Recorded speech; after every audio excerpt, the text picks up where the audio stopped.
There is a plant growing on 6 continents that can carry around 5 times more magnesium than spinach, deliver roughly 96% of your daily vitamin C and 73% of your vitamin A in a 100-gram serving of fresh leaves, and throw off around 70,000 seeds from a single plant in one season. Some plants produce more. Those seeds can stay alive in the soil for years, sometimes decades, waiting for the right disturbance, the right light, the right little break in the surface. And millions of people have eaten this plant, or plants in this same food tradition, for generations. So here is the question. How does a plant with that kind of nutritional value, that kind of persistence, and that kind of food history end up being treated in modern Western culture like something to yank out and throw away? And maybe the sharper version is this. How did a plant that solves part of a real nutrition problem so cheaply, so freely, and so stubbornly end up invisible in a world that spends billions trying to sell those same nutrients back to people? The magnesium supplement market is measured in the billions. The global seed business sits above $60 billion. Lamb's quarters keep showing up for free. That is not a small mismatch. The plant is Lamb's quarters. Chenopodium album. And once you really look at it, the strange part is not that a few foragers got excited about it. The strange part is how thoroughly ordinary it actually is in so many other places. In northern India, people know it as bathwa and cook it into winter meals, parathas, curries, everyday food. In Nepal, bethu. In Turkey, it lives in village memory.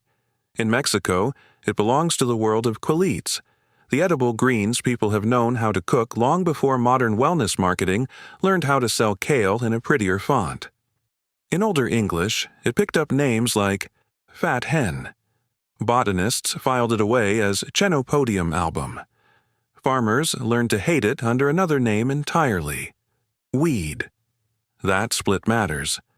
When a plant settles into one clear cultural identity, it gets remembered. It gets recipes. It gets aisle space. It gets one stable place in people's heads. Lamb's quarters never got that clean landing in the modern West. It stayed fragmented. One name in the village, another in the field guide, another in the weed report, another in an immigrant kitchen, another in an academic paper. No unified identity, no stable category, no easy place for mainstream memory to hold on to it. And once a plant loses that kind of cultural legibility, erasure gets a lot easier. It can still be common. It can still be useful. It can still be right there at the edge of the yard. But if people have not been taught how to recognize it as one thing, in one coherent way, it starts slipping out of awareness. Still, a naming problem would not matter much if the plant itself were mediocre. It is not. The raw nutrition numbers are the part most people stumble on first, and they should. In fresh leaves, Lamb's quarters has been described with about 96% of daily vitamin C, 73% of vitamin A, around 31% of calcium, and strong levels of riboflavin and manganese, all for roughly 43 calories. Compared with spinach, the plant comes out with about twice the vitamin B1, twice the vitamin B2, 3 times the vitamin C, and around 3 times the calcium. Against kale, it pushes past it on vitamin A and compares well on protein, fiber, and mineral density. And the magnesium number is the one that changes the tone of the whole conversation, about 5 times more than common greens like spinach, lettuce, or cabbage. That is not technically edible. That is not survival food if you're desperate. That is a serious plant. Then you get to the seeds, and the case gets even stronger. Fresh leaves already have a better protein profile than most people expect from a volunteer green. But dried seeds have been reported in the range of about 16.6 to 19.7% protein. That is not decorative. That is useful. That is a plant offering more than one form of value, more than one harvest, more than one way into the kitchen. And one of the cleanest comparisons in the whole story is quinoa. Quinoa became a premium ancient superfood. It got clean packaging, wellness branding, influencer bowls, recipe blogs, and a price per pound. Lamb's quarters is a close relative in the same genus. One got elevated. One got dismissed. And yet, the nutritional literature cited in the draft points to Chenopodium album comparing extremely well, even outperforming quinoa in some nutraceutical and amino acid measures, so the free weed can go toe-to-toe with the expensive superfood. That alone should make people stop for a second. And the plant gets even more interesting once you stop looking only at raw nutrient counts and start looking at how those nutrients behave. Spinach is the obvious comparison because people trust it, but spinach also has a reputation for high oxalates, which can bind to minerals like calcium and magnesium and reduce how much the body can actually use. Lamb's quarters is not magically free of that conversation, but it has been described with a more favorable oxalate to calcium plus magnesium relationship than spinach or beet in some comparisons. In plain English, the number on the page may interfere less on the way into the body. That is a big difference. It means the plant is not only rich on paper. It may be functionally better than some of the greens people already assume are the gold standard, so at this point the plant has already cleared several thresholds. It is nutrient dense, it is versatile, it is not fringe, it is not a gimmick, and honestly, that still is not the most remarkable part. The deepest value of Lamb's quarters is structural.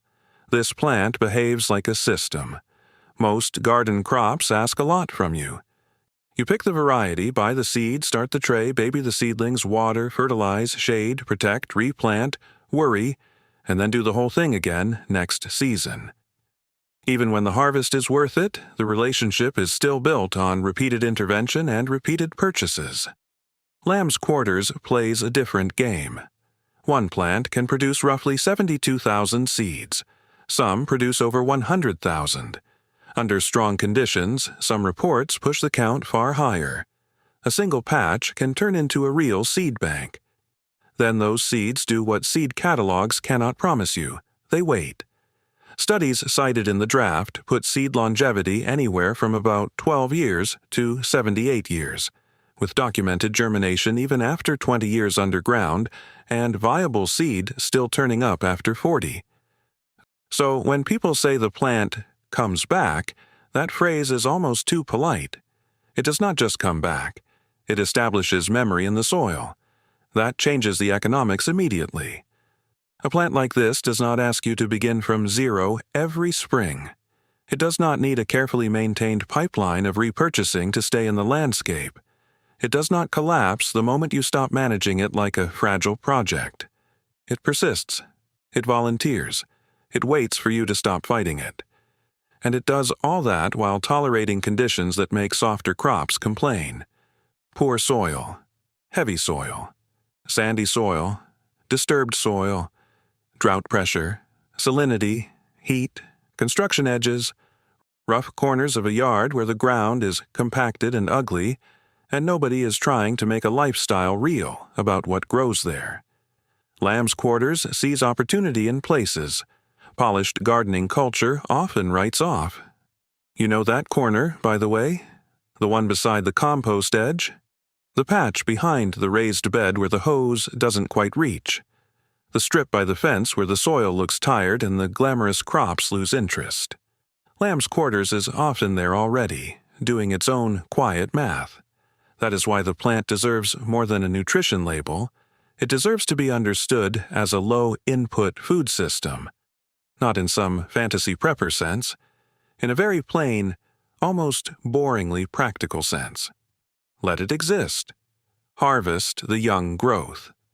Let a few go to seed. Stop spending energy destroying something that is already volunteering to feed you, and that is exactly where the modern conflict enters. A plant that feeds people for free is not automatically celebrated in a culture built around recurring transactions. The magnesium supplement market is a good example. The draft cites a global magnesium supplement market at about $3.5 billion in 2023. with projections pushing toward nearly $7 billion by 2032. That market depends on a familiar cycle.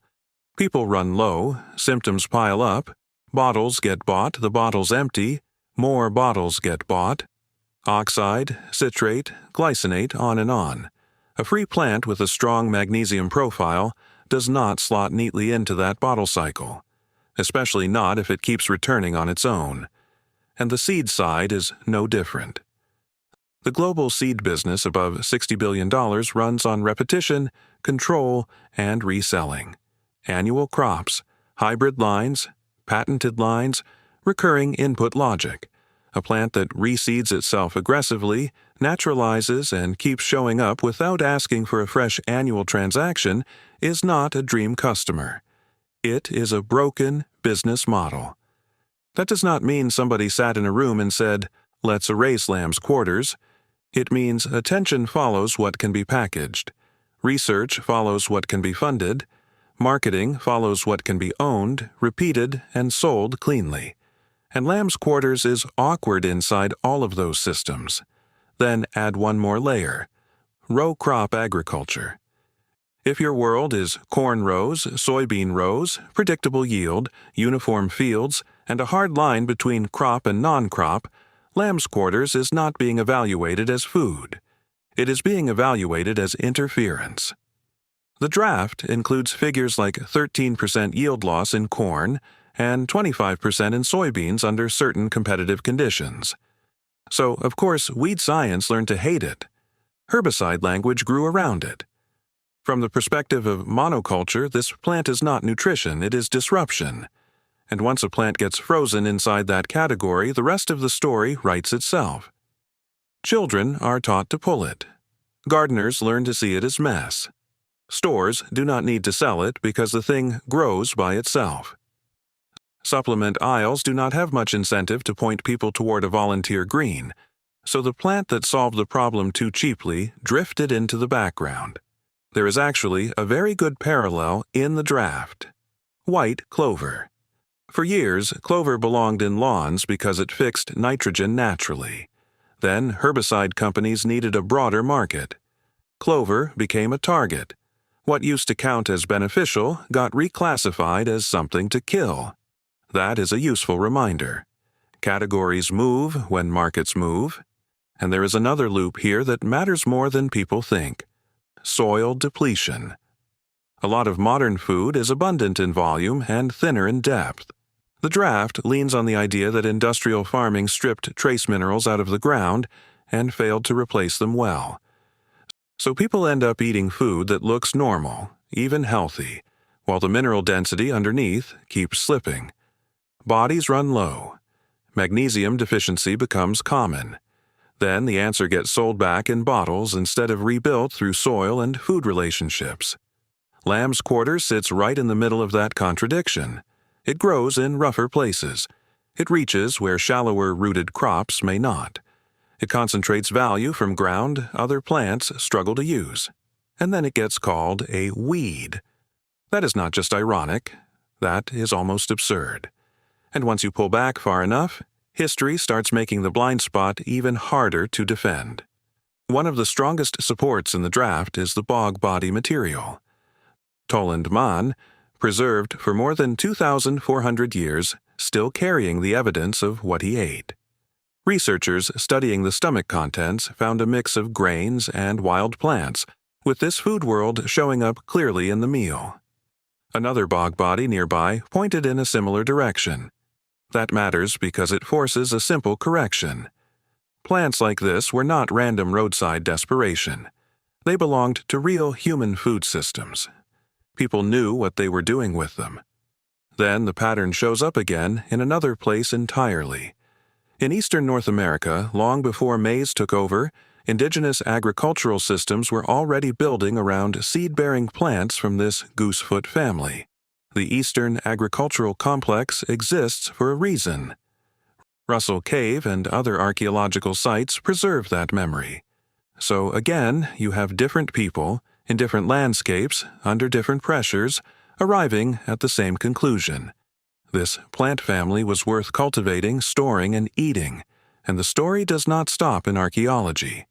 That is important, because the fastest way to make a plant feel distant is to trap it in the past.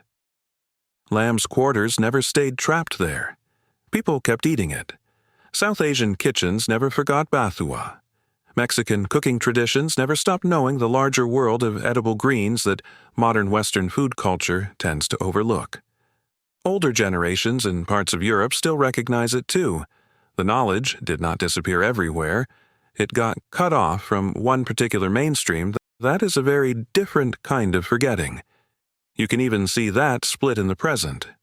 The draft points to immigrant communities in places like Los Angeles recognizing the plant immediately while their American neighbors ignore it.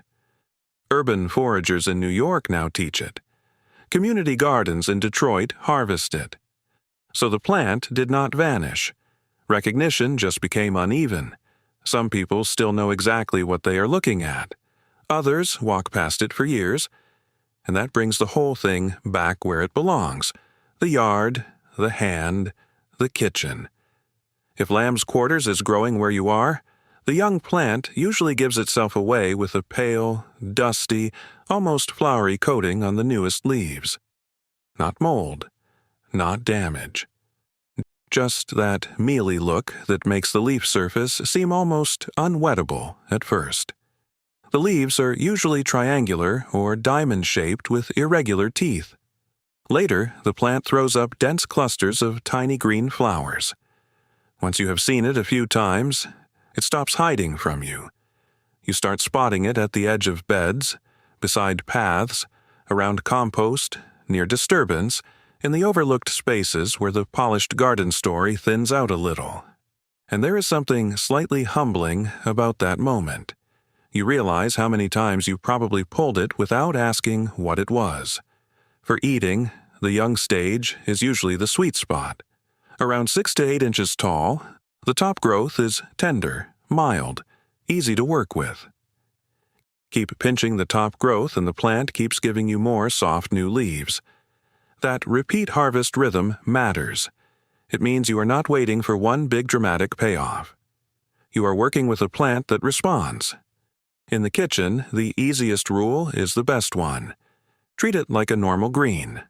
Sauté it with garlic. Fold it into eggs. Drop it into soup at the end.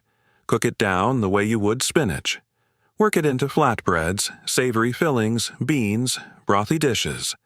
The flavor is mild, slightly mineral, familiar enough that it does not need a speech before dinner. That is part of its value. It can slip into ordinary life instead of demanding a performance. And if you let the season run longer, the seeds offer another use. When the seed heads darken and dry, they can be stripped, winnowed, toasted, boiled into porridge, or ground into flour. So the plant is not just handing you leaves, it is handing you a second food form and the means to keep the relationship going. There is one caution worth keeping plain. Harvest from clean ground. Skip sprayed lots, contaminated edges, busy roadsides, anywhere you do not trust the soil. A tough plant can grow in compromised places. That does not make every place a harvest site. But a clean backyard bed, a known garden edge, a patch you manage yourself without chemicals, that is different. And if oxalates are a concern for you, brief blanching works the same way it does with other greens. Simple, not dramatic. That, maybe, is what I like most about lamb's quarters. It does not need to be romanticized, it does not need to be turned into a trend. It just needs to be seen clearly, because once you see it clearly, a few things become very hard to unsee. A plant can be highly nutritious and still be culturally invisible. A plant can feed millions and still be dismissed by people who live right beside it. A plant can solve a part of a real deficiency problem and still lose the naming war, the aisle space war, the marketing war. And a plant that keeps returning on its own can look like a nuisance in any system that expects value to arrive inside repeated purchases. So if lamb's quarters comes up in your garden this year, maybe do not go straight to reflex. Pause, look at the leaves, rub that dusty coating between your fingers. Notice where it chose to grow. Harvest the tender tops once, before you decide what category it belongs in. Because a plant like this is not just offering one meal. It is offering continuity. It is offering one more way to build a garden that gives something back without constant rebuying, replanting, and resolving the same problem through another transaction. And for something that has spent so long being treated like a nuisance, that is a remarkably generous offer. The seeds can sit in the soil for years, longer than a trend, longer than a label, longer than the habit that taught people to ignore them. The only real question is what you will see when they finally come back up. A weed, or a food plant that never stopped trying to return.